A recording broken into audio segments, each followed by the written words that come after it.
Alors, pour ce que vous dites qu'il faut les compétences transversales, en tout cas, à Saint-Paulon, nous, on nous apprend à les compétences transversales, les soft skills. Comme vous l'avez dit, les cahiers de charge, nous, dès le début, on nous apprend à faire des cahiers de charge et à lire des cahiers de charge. Et aussi, on nous donne des projets fil rouge où on fait tout le processus nécessaire pour réaliser un projet de développement, de la conception jusqu'au déploiement et aux maintenance aussi. Donc, lorsque vous dites que vous disiez qu'il nous faut des compétences transversales, ça m'a rendu fier d'intégrer cette école. Voilà, c'était ce que je voulais ajouter. Merci. Bravo Saint-Paulon.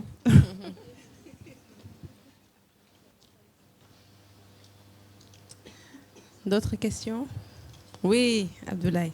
Oui, bonjour tout le monde, je m'appelle Abdoulaye Gueye, donc je suis expert comptable et conseiller en entreprise.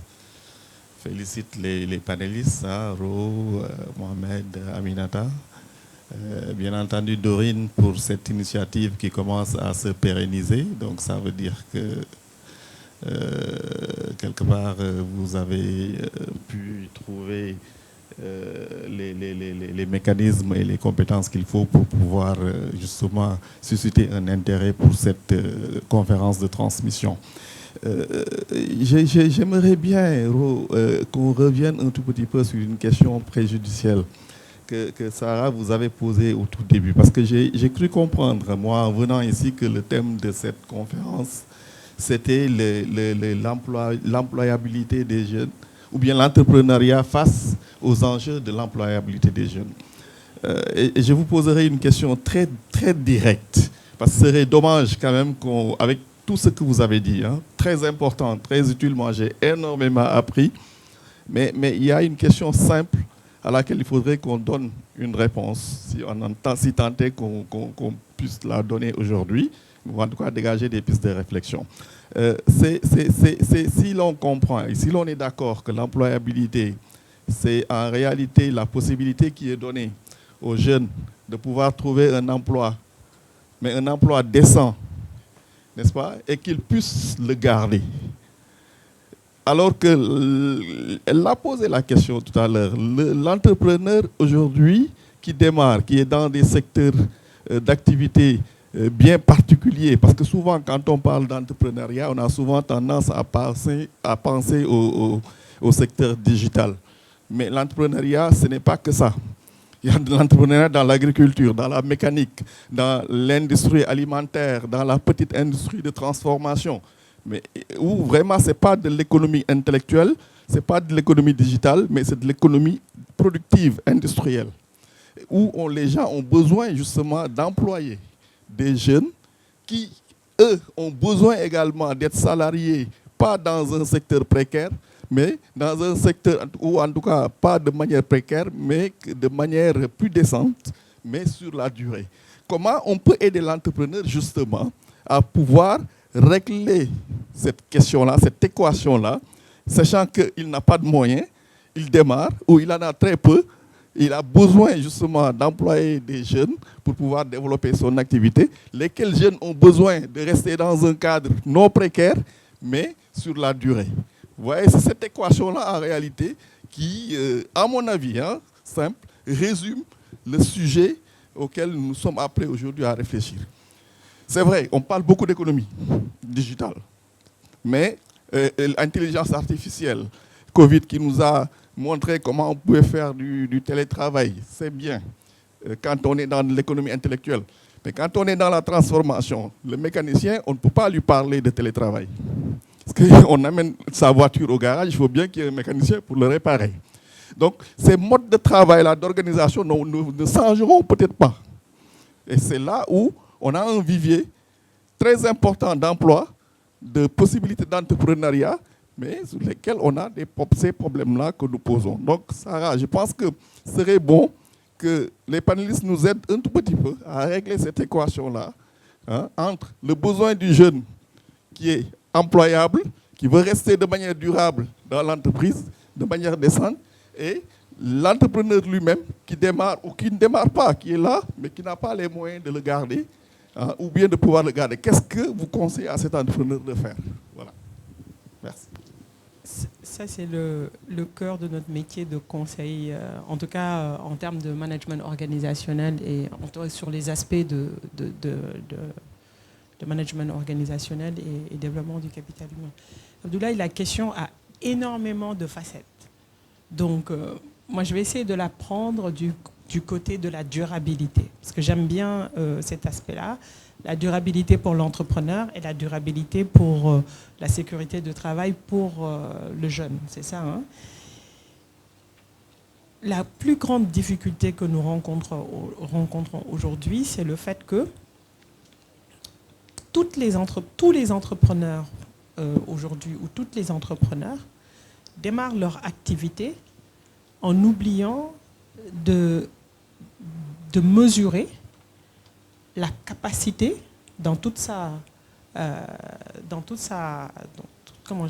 la largeur de la capacité nécessaire à réussir durablement.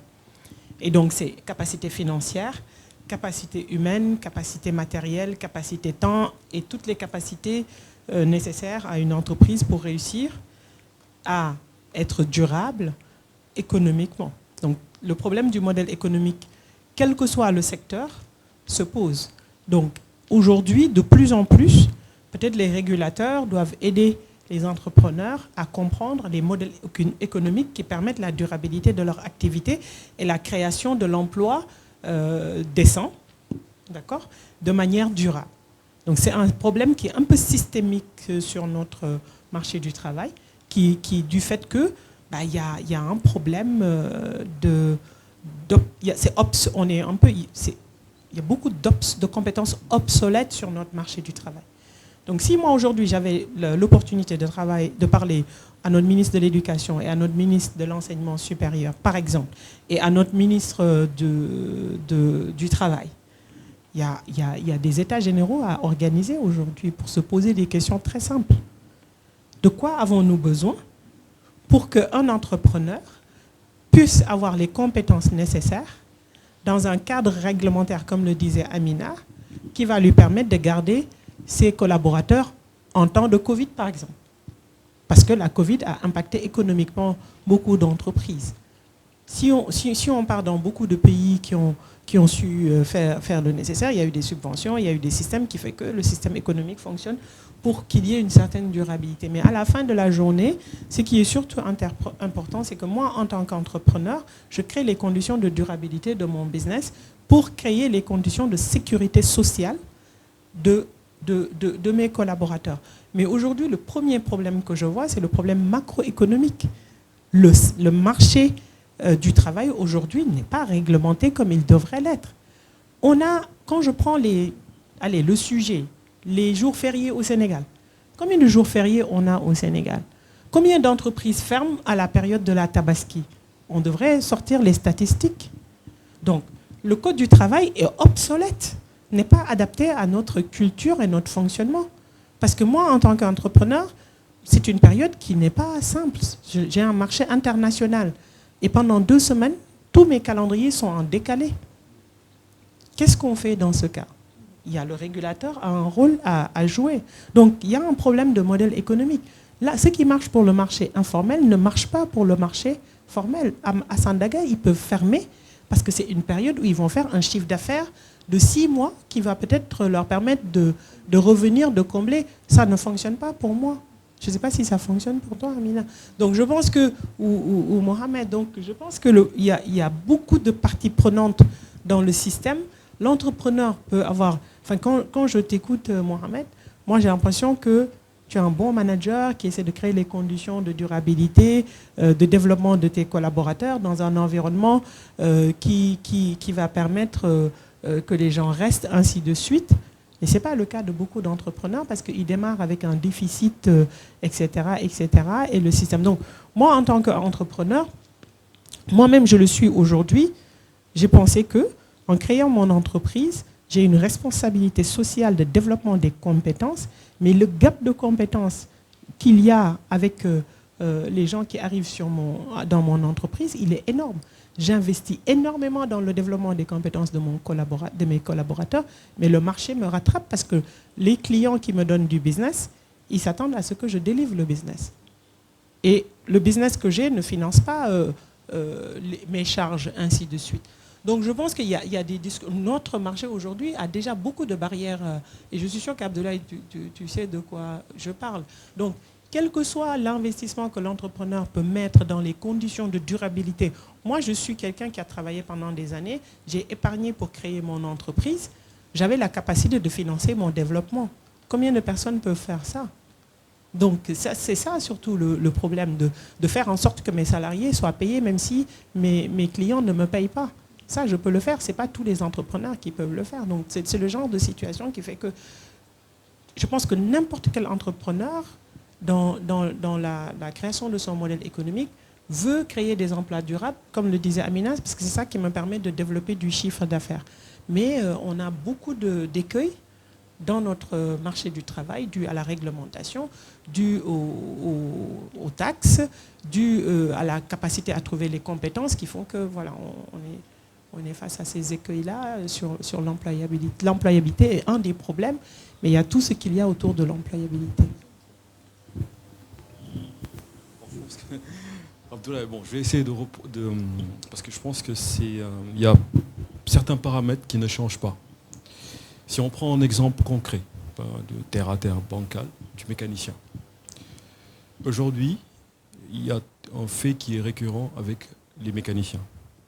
Ils viennent, ils s'installent en mode sauvage. Ils n'ont pas de garage. Après, ça finit toujours par des déguerpissements. Par contre, ils dépannent tout le monde. On se verrait très mal aller jusqu'à Diamniadio pour réparer nos véhicules. Donc, quelque part, ça nous arrange. Ça nous arrange. Maintenant, il y a quelque chose qu'il faut garder en tête. Il y a des activités, c'est difficile à dire, mais c'est comme de la débrouille. C'est la débrouille. Moi, c'est quelque chose qui me choque tout le temps. Parce que je vois des enfants qui doivent être à l'école, qui sont là-bas. Ils n'ont pas de chaussures, ils n'ont pas de casque, ils n'ont pas d'équipement. Donc il y a une insécurité quelque part. Quand on discute avec eux, parce que dans le cadre du programme dans le ministère on a fait le tour du Sénégal où il fallait mettre justement en place l'alternance et dans le cadre d'une formation école-entreprise.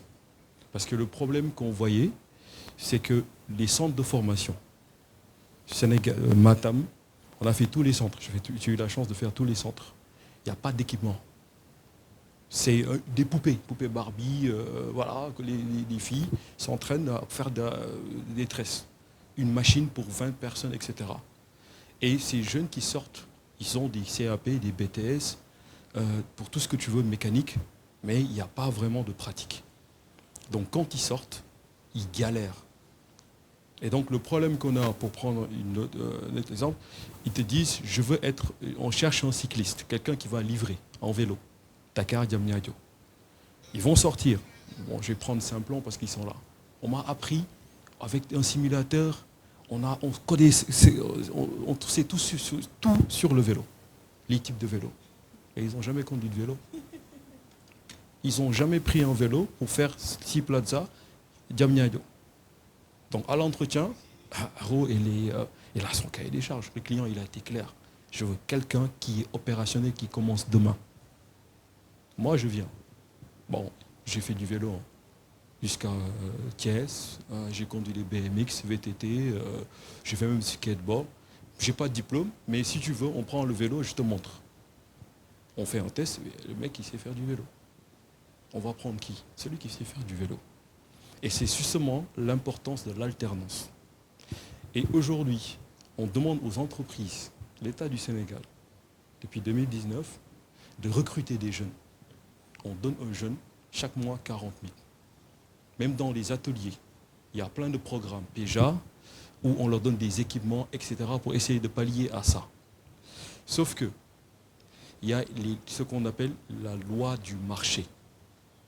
Quand on veut être entrepreneur ou on veut créer une entreprise, on doit faire un business plan, la loi, la demande et l'offre. Maintenant, si on veut avoir une exploitation agricole. On a besoin d'eau, on a besoin d'un endroit, on a besoin de lumière, on a besoin de bras. Est-ce qu'il faut des agronomes, des ingénieurs agricoles, agronomes? Je ne crois pas. Maintenant, ajoute à cela tout ce qui est syndrome du télécentre. J'ai quelqu'un qui était responsable logistique chez nous, Talangay. Il est à Cap-Vert. Il m'a dit, j'habite Diourbel. Je suis parti trouver un financement.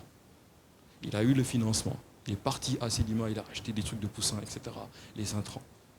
Il s'est installé, il a fait chez lui. Sauf que, il était obligé d'aller jusqu'à Gossas, à Guinguinéo pour vendre, parce que dans son quartier, tout le monde vend du poulet. Forcément, le prix, il baisse. Et si dans mon quartier, par exemple, Yoff, Espoir, on voit beaucoup de jeunes mécaniciens, il y a un problème d'endroit, il y a un problème, et c'est pour ça que l'État aussi a sa part de responsabilité. Mais c'est très, très, très compliqué. Parce que les jeunes, ils veulent apprendre un métier. Mais le mécanicien, d'après ce qu'ils nous disent et d'après les statistiques, ils forment, ils leur apprennent un métier, ils partagent, ils leur donnent à manger, etc. Jusqu'à arriver à un moment donné où eux-mêmes, ils vont créer un atelier. C'est comme les tailleurs. 70% des tailleurs, ils vous diront la même chose. Je les ai formés, je leur ai appris tout ce qu'ils savaient. Arrivé à un moment donné, je ne sais pas si c'est normal, éthique ou pas, mais ils vont créer leur business. C'est des entrepreneurs. En fait, quand tu prends la cible des tailleurs, mécaniciens ou autres, moi, les clients que j'ai eus qui sont dans ce secteur-là, le problème qu'ils ont, et je pense que Nounou pourra le confirmer, parfois tu as des personnes, tu leur proposes un contrat, ils te disent « je ne veux pas ». Parce qu'ils ont l'impression que quand tu leur proposes un contrat, ils t'appartiennent ou quelque chose. Eux aussi, même si tu leur payes chaque mois un certain montant, enfin, c'est comme déjà en termes de mindset, sur certains secteurs d'activité, des gens qui font de la maroquinerie ou autres, c'est un réel problème qu'ils ont. Donc, le côté, oui, je vais te proposer un contrat, je vais mieux te payer et autres, la personne te dit non, moi je veux ma liberté. Si je veux, aujourd'hui, je travaille avec Nounou. Quand je travaille avec Nounou, si elle a eu un gros contrat et que j'ai mis 1 million dans ma poche, je ne vais pas retravailler tant que le 1 million n'est pas fini. Donc, je pense que chaque entrepreneur vit une problématique différente. La réalité, sur l'exemple qu'elle a donné tout à l'heure, c'est que plusieurs fois, tu te retrouves dans des situations où tu as payé tes employés de tes économies, donc tu ne t'es pas payé un salaire. Donc, je pense que la question de la précarité, de la longévité, c'est une question à part qui fait que même quand tu as les bonnes ressources, si tu n'es pas dans le bon business ou si tu n'as pas le bon marché, tu vas échouer et tout le monde va échouer avec toi. Donc, honnêtement, au début, c'est impossible de dire je démarre, je ne sais pas encore si j'ai tous les marchés ou je ne sais pas si je vais continuer d'avoir quelque chose de récurrent. C'est seulement si par exemple tu as un gros contrat et là encore tu as un petit risque parce que s'il te lâche, c'est compliqué parce que tes ressources ce sont des charges fixes qui sont élevées. Donc au début c'est ce que je disais, prendre des personnes qui ont un profil débutant, monter avec leur... Il a parlé tout à l'heure d'objectifs, qu'elle sache que, OK, il a parlé de transparence aussi. Quand j'atteins tel bénéfice, je vais pouvoir augmenter, respecter ses engagements. Et donc, la personne accepte de grandir avec l'entreprise parce qu'elle est d'accord, elle est en phase, elle aime ce que l'entreprise fait, elle y croit. Donc, en tant qu'entrepreneur, tu as déjà cette difficulté tu es tout seul, mais vu que tu n'as pas de responsable RH, tu n'as pas de responsable financier, tu es tout seul à faire tous ces éléments-là à la fois. Donc, avant de pouvoir atteindre une certaine taille d'équipe, en général, ils mettent 2-3 ans à comprendre qu'il faut que je recrute. Parce que souvent, au début, c'est je recrute parce que je suis débordée, je recrute pour les postes que je ne veux pas faire. Et quand tu recrutes aussi des gens qui n'ont pas le niveau, ils ne peuvent pas prétendre à un salaire élevé. Souvent, c'est ça qui se passe. Tu recrutes des personnes, tu te dis je vais les former, mais elles mettent du temps avant même de pouvoir se payer leur propre salaire. Donc, ça, c'est un premier schéma où, quand on commence débutant et qu'on n'a pas encore les moyens, on n'est pas sûr de pouvoir payer ce salaire. C'est ce qui fait qu'au début, tu commences par des 100 000, 150 000, etc. Mais tu as conscience que tu ne vas pas avoir quelqu'un qui vaut 600 000 et lui proposer 100 000. Maintenant, si tu veux quelqu'un de ce profil-là, qu'est-ce que tu fais? Tu proposes des commissions. Tu dis à la personne, voilà le fixe que je peux te proposer, mais ça encore, ça dépend. Ou bien tu dis à la personne, ok, tu as un pourcentage par rapport au nombre de voitures, par rapport, pour les tailleurs, au nombre de pièces que tu fais, etc. Donc la réalité, c'est qu'on est obligé de jongler. Autrement, c'est une équation impossible. Voilà, vous êtes expert comptable, je veux juste rajouter le fait que le tissu économique, c'est les PME qui recrutent. Aujourd'hui, l'insertion professionnelle va se faire à travers les PME et les TPE. Si on regarde le cadre des affaires, c'est hostile pour les PME et les TPE. Donc c'est beaucoup plus facile pour une grande entreprise de créer la sécurité de l'emploi que pour une petite et moyenne entreprise. Donc il y a juste ça que je voulais rajouter, c'est-à-dire que pour les secteurs agricoles, les autres secteurs, on crée les conditions d'encourager l'informel, en fait. Parce que le cadre réglementaire est impossible pour une PME à percer ce cadre réglementaire pour créer la sécurité de l'emploi. Donc les jeunes doivent être réalistes. Tu ne peux pas sortir de l'université, avoir zéro expérience, ne pas encore pouvoir apporter à l'entreprise quelque chose qui va avoir un impact sur la rentabilité et dire je sors de Simplon, je veux que tu me payes 400 000 par mois, je sors de Simplon, je veux que tu me payes 600 000 par mois. Ça ne va pas marcher. Alors, on a encore combien de questions? Parce que les débats sont très très intéressants, mais il va bien falloir que nous quittions la salle au risque d'être d'être chassés. On a combien de questions encore? 3? Est-ce que vous voulez lever la main de manière distincte? Oui, on a 3 questions, 4. Et ce seront les 4 dernières questions, s'il vous plaît. Bonsoir à tous. Déjà, je me nomme Adjaratou Mefal. Est-ce que vous pouvez vous lever, Adjaratou Mefal? Voilà, merci. Bonsoir à tous. Je m'appelle Adjaratou Mefal, je suis apprenante chez Simplon Sénégal. Déjà, je tenais à magnifier cette conférence parce que c'est un réel plaisir pour moi d'être là devant Sarah Cissé que je voyais seulement devant ma télé. Et aussi Aminata Diagne que j'ai eu à suivre depuis les femmes leaders qu'on avait faites avec Calista et toutes ces femmes-là que je suis de très près parce que je suis vraiment motivée quand je les vois et tout. Maintenant, moi, déjà, j'ai été... au début, je voulais seulement être salariée. Mais quand j'ai commencé à lire certains livres, comme le livre de Robert Kiyosaki sur Père riche, Père pauvre, surtout quand il disait il ne faut pas travailler pour l'argent, mais arriver à un stade où on fait travailler l'argent pour soi. Et c'est quelque chose qui m'a vraiment intéressée, qui m'a vraiment donné de l'ambition pour ça.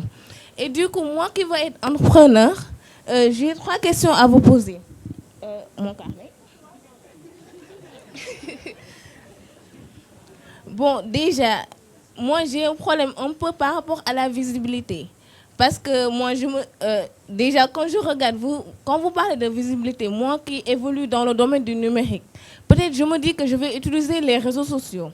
Mais déjà, je pense que Mohamed, il en a parlé sur LinkedIn.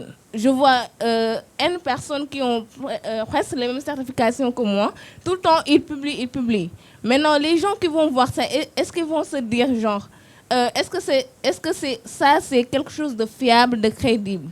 Du coup, je me dis, est-ce que je ne vais pas laisser LinkedIn? Quand je vais sur WhatsApp pour essayer de faire ça, je vois que même moi, sans prendre un autre exemple, quand je vois quelqu'un qui met beaucoup de statuts sur ce qu'il fait et tout, je le mets rapidement en sourdine parce que je me dis que peut-être je n'ai pas le temps, surtout avec la pression que nous met Simplon sur les projets, surtout les projets de fil rouge qu'on fait. Maintenant, je voulais savoir si vous qui avez tant d'expérience, mon cher, là, par rapport à l'entrepreneuriat, est-ce que vous avez certaines pistes à nous donner par rapport à ça? Maintenant, la deuxième question, c'est que tout le temps, on nous dit, avant d'être entrepreneur, de se lancer dans ça, on doit d'abord intégrer l'entreprise et essayer de voir comment ça marche et tout. Maintenant, moi, j'ai une question par rapport à ça. C'est quand on travaille dans l'entreprise, à quel moment on va savoir que là, il est vraiment temps que je lance ma propre chose. Maintenant, et je vais finir par ça, et désolée de la longueur, c'est genre quand j'entends parler les entrepreneurs, mis à part vous, en général, ils disent pas quelque chose de totalement bon par rapport à ça. Tout le temps, ils sont là par rapport au... Mis à part le conditionnement, ils disent seulement l'entrepreneuriat, ça prend beaucoup de temps. L'entrepreneuriat, tu vas dépenser beaucoup ton argent. Ils disent le mauvais côté par rapport à ça. Maintenant, moi qui veux me lancer dans ça, parce que je ne me suis pas encore lancée, je vous demande... vous, si vous avez des choses à me dire qui pourraient vraiment encore plus me motiver par rapport à ça, qu'est-ce que ça serait? Merci. Je vais commencer par une, après je te laisse. Par contre, pour l'histoire du livre Père riche, Père pauvre, en fait, si tu peux faire travailler, c'est pour ça que j'ai parlé d'éducation financière, tu peux faire travailler ton argent, tu peux investir dans la bourse et continuer à faire ce que tu dois faire, quoi. Acheter des bitcoins et tout. Ça, c'est un exemple. Si vraiment tu sais travailler, faire ton argent, l'actif, etc. Autre chose, pour l'entrepreneuriat, qu'est-ce qui doit te lancer, etc. C'est-à-dire qu'en Afrique, on n'a pas connu vraiment la DSL. On fait des sauts. C'est-à-dire que nous, on a plus connu tout ce qui est connexion 3G, 4G. Il y a plus de smartphones de connexion 4G que de DSL. Maintenant, c'est en train de se démocratiser. Mais à l'époque, ce n'était pas autre chose. Donc maintenant, WhatsApp, c'est quelque chose qui est sauvage. Ce n'est pas le canal idéal pour vendre. On le fait, mais c'est des choses qui existent qu'en Afrique ou dans certains pays, etc., sous-développés. Pour ta deuxième question. Troisième chose, l'entrepreneuriat, c'est une manière de voir le monde. C'est le travail d'une vie. Je donne un exemple. Aujourd'hui, je viens voir Arona, je lui dis, écoute, j'ai une Ferrari à vendre, 200 millions. Il va me dire, tu es fou ou quoi? Qu'est-ce que je vais faire avec une Ferrari? Moi, qui va acheter une Ferrari? C'est la mentalité du pauvre. Un entrepreneur, il te dit, j'ai combien de jours? Moi, je te dis, j'ai combien de jours pour vendre la voiture? Il me dit 10 jours. Tu as besoin de garantie? Oui, je te prends les papiers de l'entreprise, de ma maison, je te donne. J'ai 10 jours pour vendre la Ferrari. Je vais voir quelqu'un qui est dans les excès, un jet-setter. Je lui vends, c'est ça l'entrepreneuriat, je reviens. Je lui dis, trouve-moi une autre en gamme au-dessus qui vaut 250 millions. Et je vais voir son rival.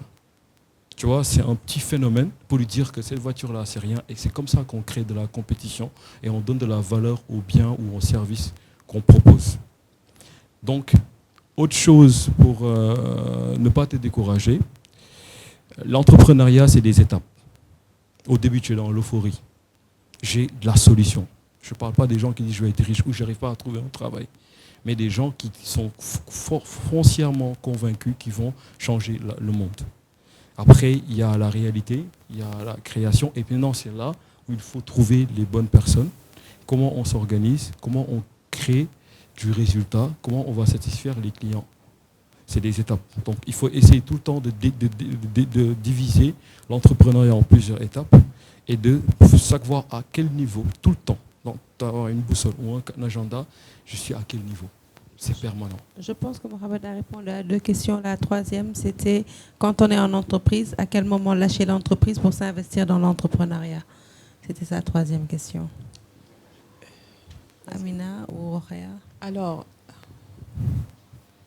ne te lance pas dans l'entrepreneuriat. Pourquoi je dis ça? Alors, on a le terme apparaît comme étant quelque chose de nouveau, quelque chose de sexy, etc. Mais nous, en Afrique, on a toujours été des entrepreneurs. Nos grands-mères sont entrepreneurs. Chez toi, tu as une badienne qui court, tu as quelqu'un, etc.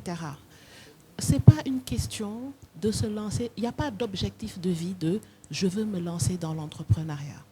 Ceux qui ont réussi dans l'entrepreneuriat sont des personnes qui étaient dans le questionnement de « mais ça là, c'est pas normal ».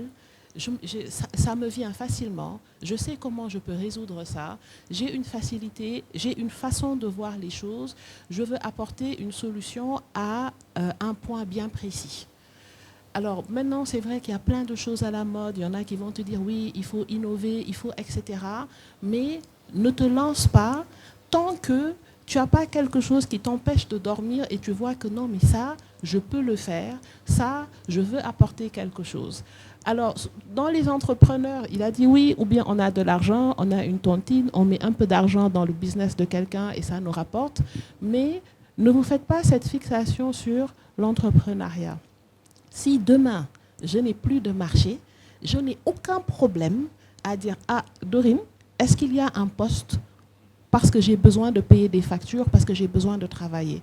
Si demain aussi, il y a une grosse boîte de coaching et autres avec qui je vois que les valeurs sont alignées et qu'elle me dit « Je rachète ton entreprise et je viens travailler avec cette entreprise parce que par rapport à la vision que j'ai, je sais que tant que je suis Minapro, je peux toucher 100 personnes par rapport à l'impact que je veux avoir. Et quand je rejoins cette entreprise maintenant, on peut toucher 1 million de personnes, je n'hésiterai pas à y aller. » Donc c'est plus en termes de qu'est-ce que je veux réaliser qu'en termes de comment je vais devenir entrepreneur. Une autre question? On en avait identifié 5. Hein? Alors? Bonjour tout le monde. Oui. Je m'appelle Mamadou Alpha Diallo. Je suis un apprenant de Saint-Plon. Donc, je voulais vous partager mon parcours pour que vous me conseilliez sur comment réaliser ce projet dont j'ai... Il faut payer pour ça. Hein? Ben oui, moi, je suis entrepreneur. Hein? On prend rendez-vous à la fin.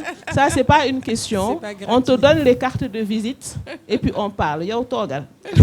Yo, togal. C'est notre gagne-pain. Donc moi, j'ai eu un parcours un peu différent. On ne va pas te conseiller. Tu n'as pas compris? C'est de l'entrepreneuriat. Entrepreneuriat, c'est dire les choses comme elles sont. Donc, il n'y a pas de conseil gratuit dans une conférence. Si tu as une question... J'aimerais avoir votre avis donc. Après, nous pouvons donner des services à Saint-Plon. Saint-Plon n'a qu'à acheter les services d'Amina Pro et de Roé Partner. Alors, bonsoir tout le monde. Ok, moi c'est Mala Marna. Je suis également apprenant chez Saint-Plon Sénégal. Ok, je vais prendre ta place. Hein. Vous allez le voir. Ok, bon, moi, ma question sera beaucoup plus accentuée. D'abord, merci pour cette comment dirais-je, conférence ou bien atelier, parce que ça m'a beaucoup appris.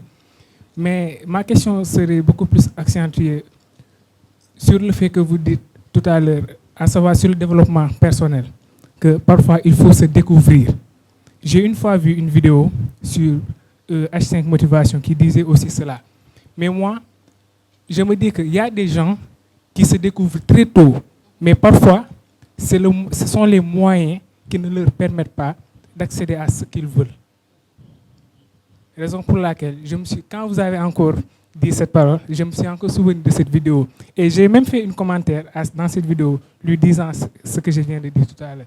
Et si aussi vous pouvez aussi beaucoup plus développer sur ça, cela serait un bénéfice pour moi. Merci Développer beaucoup. sur quoi? Sur les moyens financiers? Comment les trouver? Même si ce n'est pas les moyens financiers, mais on peut dire qu'il y a l'environnement aussi. Oui, c'est vrai. Je peux partager. Oui. J'ai partagé mon parcours. Donc, moi aussi, je suis l'aînée de ma famille. Et je n'avais pas le choix que d'être première de ma classe. Sinon, mon père allait chaque fois me chicoter comme il faut. Donc, je devais être exemplaire, n'est-ce pas? Mes parents ont divorcé très vite. J'avais 9 ans et ça m'a beaucoup impacté dans mon parcours. Donc, moi, j'étais une citadine, j'habitais ville.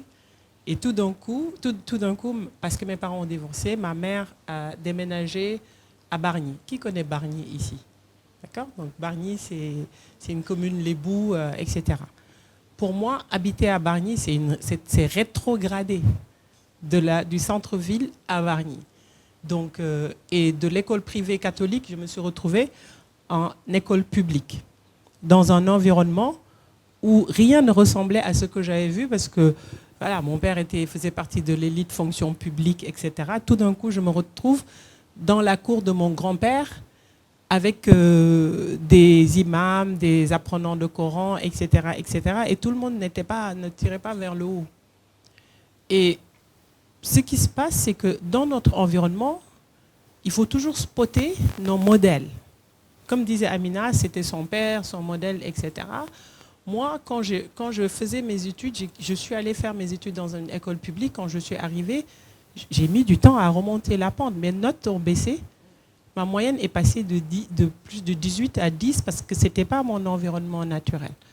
D'accord? Mais je voulais réussir parce que mon modèle, c'était ce qu'on voyait autour de nous, les professeurs, toutes les personnes. Moi, j'avais le censeur qui avait bien vu que j'étais perdue, qui m'a tendu la main, parce que j'étais un enfant exemplaire, je voulais réussir, ainsi de suite. Ainsi. Donc il y a beaucoup de choses pour ce. J'ai passé le bac la première fois, j'ai raté le bac. J'étais première de ma classe, j'ai raté le bac. Quand j'ai réussi le bac, c'était l'année blanche. Je voulais moi, je savais ce que je voulais, très clairement. Je voulais faire des études en économie. Mon père voulait que je fasse des études en médecine. J'ai refusé. Mon père m'a inscrit en sciences naturelles à l'université de Dakar. J'ai refusé de faire sciences naturelles. J'ai mis 3 ans à intégrer une université en sciences économiques et gestion. Tout le monde te dira, j'ai perdu 3 années. Je n'ai pas perdu ces années-là. Parce que ça m'a permis de comprendre que si on veut quelque chose, il faut persévérer. Quand j'ai pu faire intégrer une fac de sciences économiques, j'ai rattrapé, j'ai eu ma maîtrise. Quand j'ai eu ma maîtrise, je voulais faire des études en ressources humaines. Je voulais faire des études dans la meilleure école de ressources humaines. Je n'avais pas les moyens. J'ai postulé, j'ai eu une bourse. J'ai fait des études dans la meilleure école de... Moi, mes parents, ils avaient les moyens. Mais ce que je voulais faire, ce n'est pas mes parents qui m'ont financé dans ce que je fais. C'est ma capacité à me battre et à ne pas m'arrêter sur les barrières. Nous avons cette culture chez nous à penser que si on n'a pas les moyens, on ne peut pas réussir. Mon père, c'est quelqu'un qui croit à l'école publique pour réussir à l'époque, parce que c'était la culture. Aujourd'hui, on a beaucoup de capacités d'apprentissage gratuitement à travers les exemples que vous avez entendus. Donc, ça dépend de vous. Votre réussite, ça dépend de vous. Certes, j'ai lu un livre qui s'appelle « Les prodigieux » de Malcolm Gladwell, qui dit que la réussite, c'est l'opportunité et le travail. Donc, si vous êtes dans un environnement où l'opportunité de réussir n'est pas à portée de main, mais il faut trouver l'environnement qui va vous permettre de réussir. Et aujourd'hui, je pense que dans le pays, il y a énormément de ressources pour pouvoir y arriver. Je pense sincèrement, et ce n'est pas une question d'être dans un environnement pauvre. À Guéyoua, il y a le CJS qui a investi là-bas. Dans les régions, il y a des pôles de développement, ainsi de suite. Donc c'est parce qu'il faut sortir de cette limite, de ce plafond de verre qu'on se crée nous-mêmes et se donner les moyens de réussir. Donc c'est juste pour dire que oui, certes, l'environnement peut être difficile, mais il faut aller chercher l'opportunité et ne jamais baisser les bras. Oui. Au fond, vous avez le micro. Bonjour à tous. J'espère que vous allez bien. Bon, moi, c'est Alpha Ndiaye. Je suis apprenant à Saint-Paul, Sénégal. Apprenant en développement web et web mobile, c'est-à-dire full stack. Nous, on fait la partie front-end et back-end. Je présente un peu la formation. Un des apprenants l'a déjà présenté. Donc, nous, on fait la formation full stack, c'est-à-dire on fait la partie front-end et back-end. On fait aussi du design numérique. C'est-à-dire nous, on n'est pas surdoués, on n'est pas des génies, mais peut-être que c'est la formation qui le demande en fait. On nous pousse souvent à travailler très difficilement. On passe souvent des veilles sur des projets très réalistes et concrets. C'est-à-dire nous, c'est ce qui fait souvent la différence entre un apprenant de Saint-Paul et un étudiant de l'université ou bien une école supérieure. Et moi, j'avais une question. Récemment, elle a parlé du recrutement. Et moi, je vois souvent, quand on lance des appels à la candidature, on demande aux jeunes, quand vous n'avez pas de 2 ans ou 3 ans d'expérience, bon, vous n'avez pas la porte ici. Bon, ce qui fait que ça peut faire décourager certains jeunes. Alors que même, par exemple, un apprenant de Saint-Paul, je peux dire qu'il est même meilleur qu'un étudiant ou bien quelqu'un qui a fait une licence ou bien un master 2. Ça, je le sais. Parce que moi, j'ai fait l'école privée. J'étais à l'université aussi. Je peux comparer les deux pédagogies. Ici, c'est la pédagogie active. Donc, je pense que ça vaut le coup.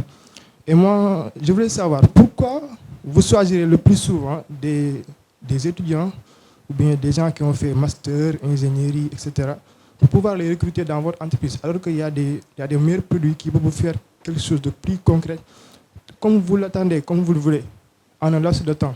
Parce que nous, on travaille sur des projets concrets du jour au lendemain, de l'analyse à la conception jusqu'au déploiement. Donc, c'est ça ma question. Merci. Merci. On va prendre votre question dans la foulée. Alors, bonjour à tout le monde.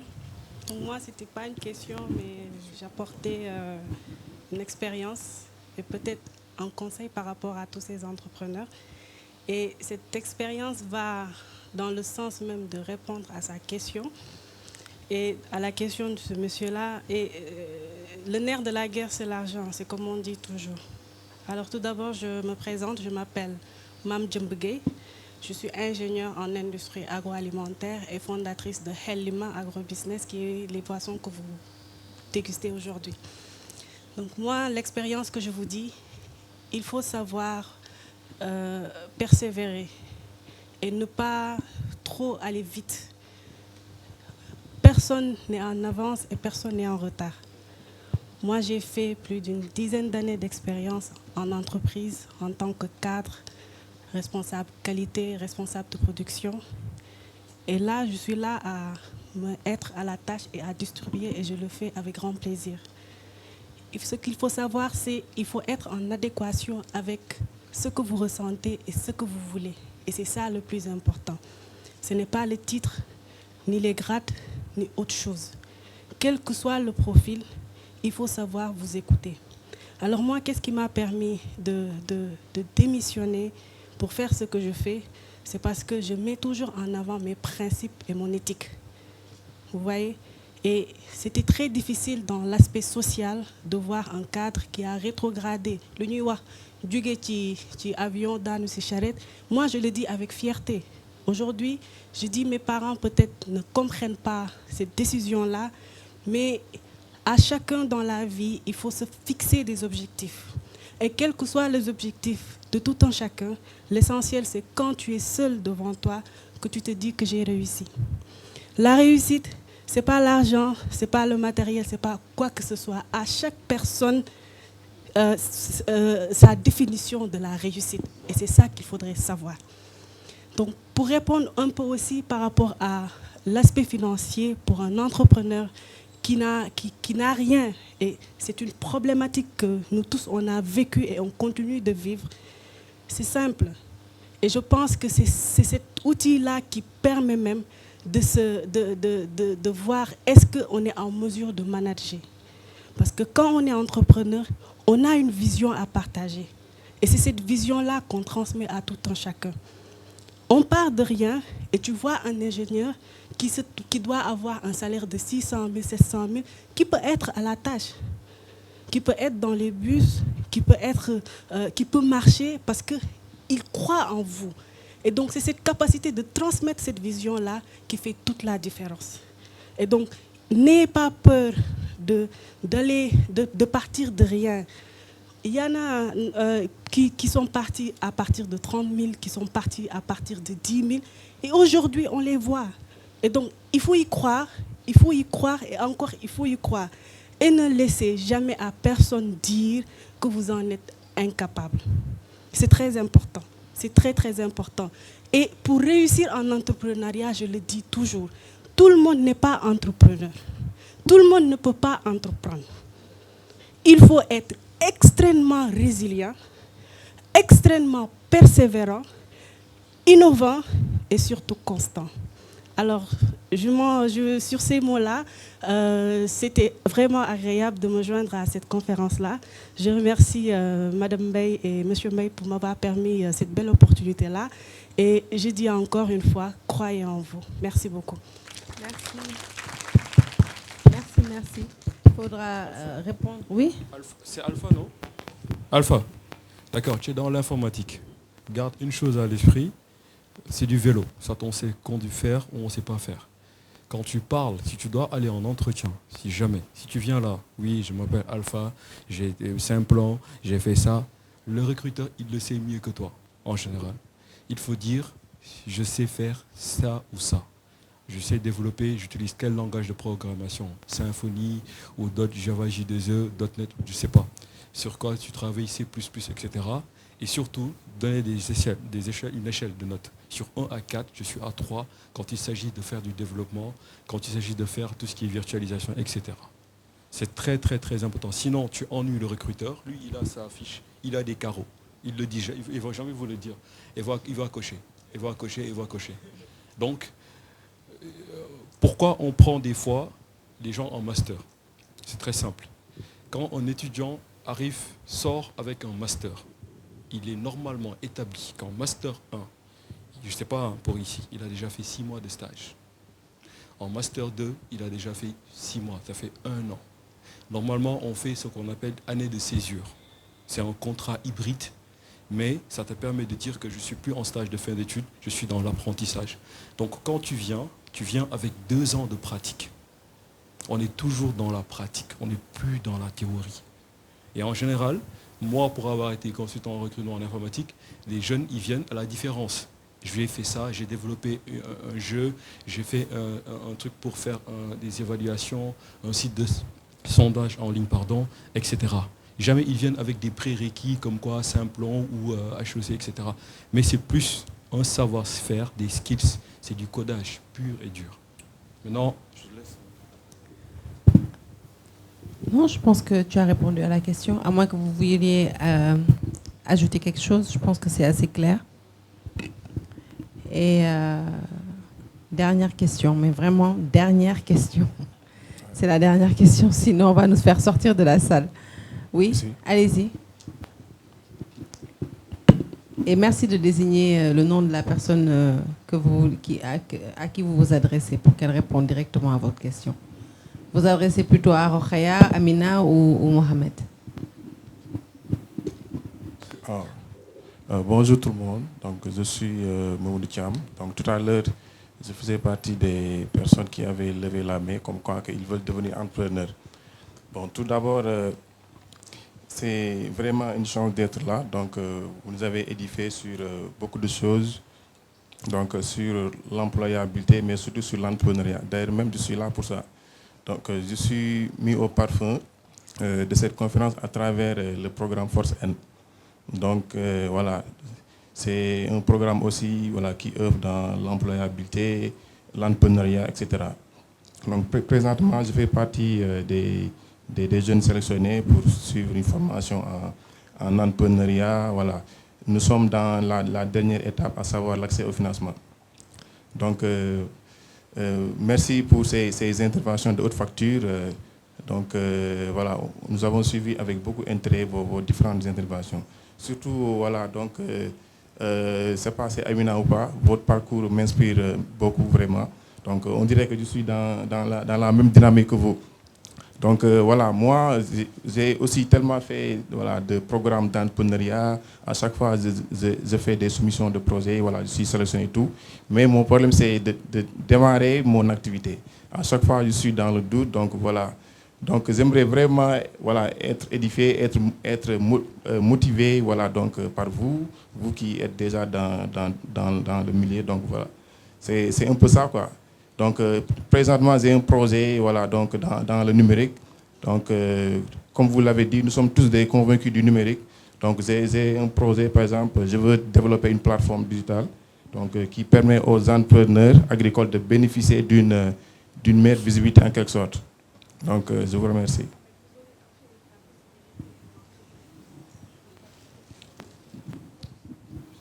Attendez, elle va... Pour tous ceux qui ont des questions sur l'entrepreneuriat, vous pouvez, que ce soit sur TikTok, YouTube, Instagram, rechercher MINAPRO TV. Et sur MINAPRO TV, il y a peut-être 200 vidéos gratuites sur l'entrepreneuriat. Donc, vous pouvez déjà regarder ces vidéos-là. S'il y a des thématiques qui vous intéressent plus que d'autres, vous pouvez poser des questions, vous pouvez envoyer des messages. Mais ce sont des points que j'ai déjà abordés sur ces différentes plateformes-là. Et bien sûr, si vous écrivez, je répondrai avec plaisir. Bien, alors, on est arrivé à la fin de cette 7e édition des conférences Lingué. Porter sur le thème de l'entrepreneuriat face aux défis de l'employabilité des jeunes. J'espère que les panélistes ont vraiment répondu à vos questions, à vos préoccupations et que vous ressortez de ce panel, en tout cas, avec des idées beaucoup plus claires sur ce que vous voulez faire, sur la voie que vous voulez emprunter. Et on souhaite d'ores et déjà plein succès, en tout cas, à ceux qui veulent se lancer dans l'entrepreneuriat. Je voudrais remercier les panélistes. Madame Rokhaya Ndiaye, donc, du cabinet Rowe & Partners, Mohamed Ben Yayassi, donc, pour Ahmed City SARL, et Amina Diagne Agbo-Ponzo, qui représente ici Minapro. Merci en tout cas aux panélistes auxquels je vais demander à chacun de faire un tout dernier mot avant que je puisse remercier les partenaires et lever la séance. Rokhaya, c'est à vous. Merci encore à vous, Sarah, et à Dorine et Étoile Africaine. Tous mes voeux de multiplication dans les impacts que tu es en train d'avoir par rapport à toutes ces communications que tu es en train de faire. C'est très bien d'encourager les entrepreneurs locaux. Merci beaucoup pour ça. Sur le sujet de l'entrepreneuriat face aux défis de l'employabilité des jeunes, vraiment le sujet c'est de comprendre, nous, entrepreneurs, notre rôle dans l'employabilité des jeunes et de pouvoir accompagner les jeunes à comprendre leur responsabilité par rapport à leur employabilité. Et donc, je pense que le message de partage d'expérience que Dorine, que tu nous engages à passer, c'est aussi un engagement que nous prenons à travers les moyens de nous contacter, à garder le contact, à continuer ce partage-là et de le multiplier pour qu'il y ait beaucoup plus de personnes, parce que c'est comme ça aussi qu'on développe les compétences, puissent comprendre comment développer leur employabilité dans le sens de renforcer l'insertion professionnelle des jeunes et de permettre le développement économique de notre marché et de nos entreprises. Merci à tout le monde. Merci. J'espère avoir été à la hauteur. En tout cas, c'est toujours un plaisir et je reste disponible. Merci à Dorine, Sarah, Mina, Ro et à l'Assemblée. Donc, je reste disponible. Mes contacts, je pense, sont avec Arona et Dorine. Donc, pour des questions, des conseils et tout. Bon, courage. En tout cas, lancez-vous.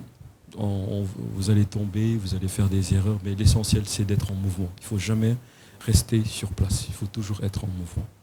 En tout cas, merci à toi. Et je pense que à force, et en créant notre réseau, en se challengeant, en se conseillant, en s'aidant, on va y arriver. En tout cas, merci. C'était un honneur et un plaisir.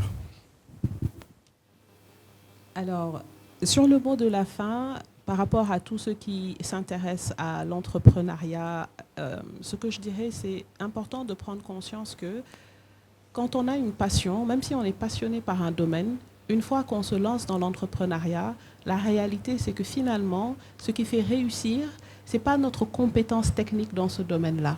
Vous pouvez être un excellent développeur, vous lancer dans l'entrepreneuriat et pour toutes les autres compétences dont on a parlé, ce qui va permettre à l'entreprise de réussir, c'est votre capacité à manager, votre capacité à gérer de l'argent, votre capacité à gérer des personnes. Et donc souvent, vous allez rencontrer des gens qui sont beaucoup moins compétents techniquement que vous et qui gagnent quand même beaucoup plus d'argent que vous. Donc je dirais, dans un premier temps, si vous savez qu'un domaine vous intéresse et que vous êtes débutant, allez rejoindre une personne qui travaille déjà dans cette activité. Ça vous permettra d'avoir une meilleure visibilité sur qu'est-ce que ça demande réellement, plutôt que de chercher à juste direct sortir de l'université et démarrer une entreprise immédiatement. Parce que c'est comme si, quand vous sortez de l'université, vous avez un cercle comme ça. Et maintenant, si vous avez fait des stages, si vous avez été dans d'autres structures ou si vous avez été salarié dans une entreprise, maintenant, quand vous faites des choix, Au lieu de faire des choix à partir d'un petit cercle comme ça, vous faites des choix à partir d'un très grand cercle. Donc, concentrez-vous d'abord sur le développement de vos ressources, sur ceux qui n'ont pas trouvé et qui mettent du temps comme moi à trouver ce dans quoi vous vous retrouvez. Et comme les autres l'ont dit, on est disponible. Merci beaucoup encore, Dorine, pour toutes ces opportunités en termes de visibilité qui nous permet de briller ailleurs que sur LinkedIn, n'est-ce pas? Merci, Sarah. C'était un plaisir de partager avec toi ces moments. Alors nous, on va dire merci aux partenaires. Notre partenaire traditionnel, le cinéma du C Plaza, qui abrite ces conférences linguées. Nous Design, qui était des nôtres, donc designer, et qui a quitté la salle. Une nouvelle plateforme de vente de billets en ligne. Il s'agit de Newdem, qui nous a également rejoint dans le partenariat.